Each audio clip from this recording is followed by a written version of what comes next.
আচ্ছা, তোমার ব্যাগে কি কি কাপড় আছে? চলো না বাসায় যা দেখি। কি বউ নাই আমার বাসায় নিয়ে যেতে চান? আপনার মতলব তো খারাপ, ভালো না। মতলব তো ঠিক আছে, এখন তুমি যাইবা কিনা সেটা কও। আমি 2000 টাকার কাপড় কিনবো। 2000 কেন? আপনার 10,000 টাকার কাপড় কিলো আপনার লাগে আমি যাবো না, সামনে থেকে বাগেন। ইচ্ছা করতেছে তোরে একটা কষা চটকানি মারি। চটকানি মারবি না, একেবারে ছুরি দিয়ে তোর পেট ফুটা করে ভালো তুই না যাবে। বেশি বাড়াবাড়ি হয়ে যেতেছে, আমি খেপলে কিন্তু তোর খবর আছে। এই আমার কি খবর নিবি রে? খবর এবার তোর।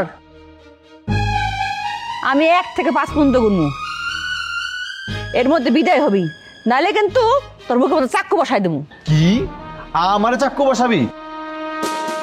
চাক্কু বসানোর আগে তোরে আমি কিডন্যাপ করবো, আমার সাথে ফাইজলামি করস?